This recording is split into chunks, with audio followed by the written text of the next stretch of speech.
HSC 2025 English first paper.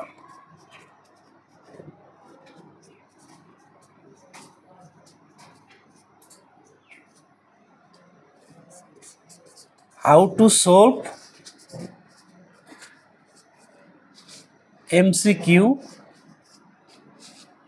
from passage.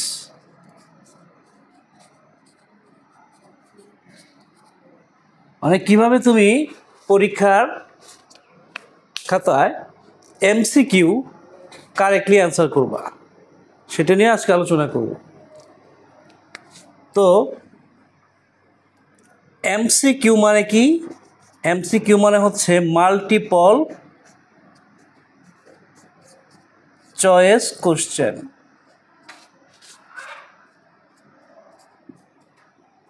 Multiple মানে হচ্ছে বহু, আর চয়েস মানে পছন্দ, আর কোশ্চেন মানে কি? প্রশ্ন। তার মানে এখানে 4টি অপশন থাকে, একটি অপশনে তো অবশ্যই সঠিক উত্তর আছে, তো সেই সঠিক উত্তরটা তোমাকে বের করতে হবে। যেমন এইখানে ধরো একটা কোশ্চেন দিল তোমাকে যে ফর্ম মিন্স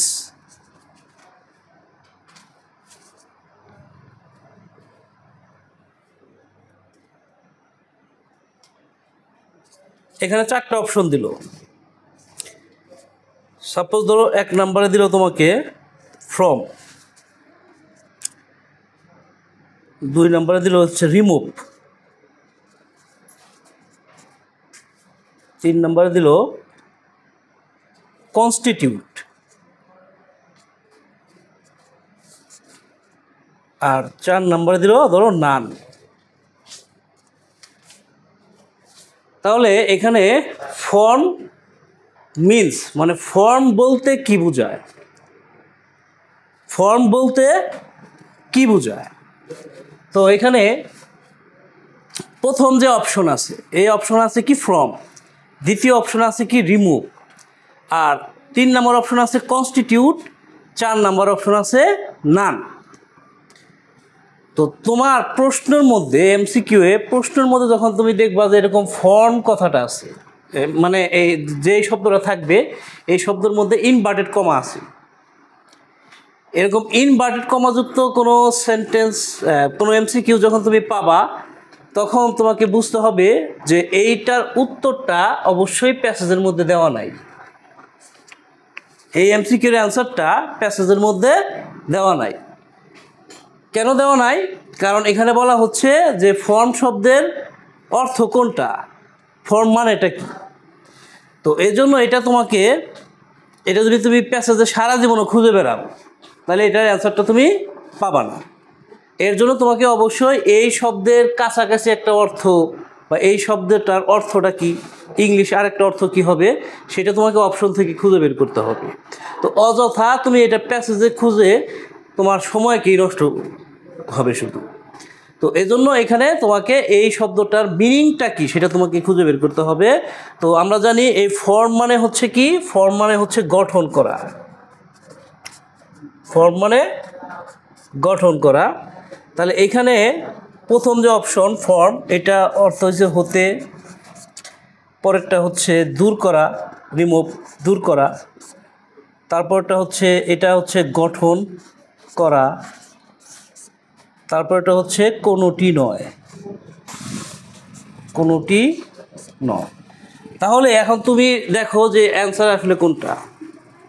এখানে অ্যান্সার হবে 3 নাম্বার অপশন, গঠন করা। কারণ ফর্ম শব্দের অর্থ গঠন করা, আবার কনস্টিটিউট এই শব্দের অর্থ গঠন করা। তাহলে এটার সাথে এই 3 নাম্বার অপশনটা মিলছে, যার কারণে এটাই হচ্ছে উত্তর।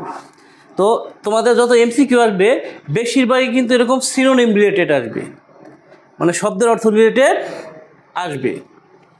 এখন দেখো এই MCQ এত রয়েছে, বিভিন্ন বোর্ড কোশ্চেন, যদি এগুলো তুমি শেষ দিতে চাও এই মুহূর্তে তো এত আর সময় নাই। তো এই জন্য এখন তোমার কি করা উচিত, যে কিছু টেকনিক অবলম্বন করা উচিত MCQর জন্য। তো এই জন্য এমসিকিউ তো তোমার এত বেশি নাম্বার না, মাত্র 5 নাম্বার, কিন্তু এমসিকিউ আসবে কয়টা? 10টা এমসিকিউ আসবে।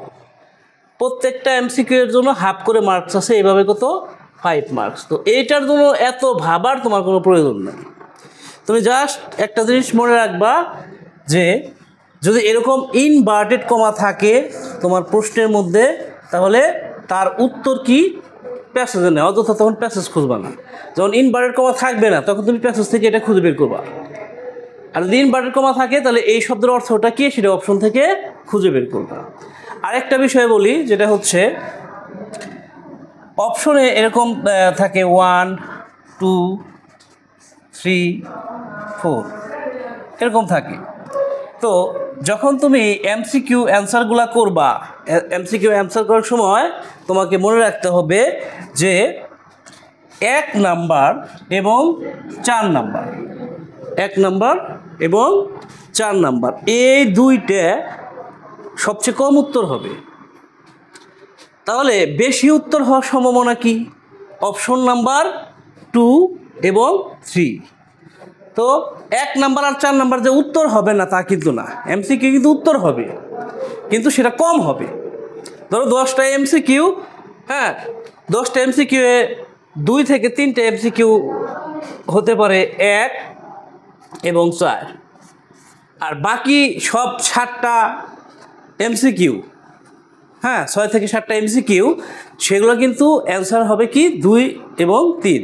তাহলে তুমি এই 2 আর 3 নিয়ে ভাববা যে 2 নাম্বার অপশন না 3 নাম্বার অপশন, কোনটা আমার উত্তর হবে সেটা নিয়ে ভাববা। তো এইভাবে যদি তুমি মেনটেন করো পরীক্ষার হলে, তাহলে অবশ্যই আশা করি যে তুমি এমসিকিউতে ভালো একটা মার্কস কনফার্ম করে ফেলতে পারবে।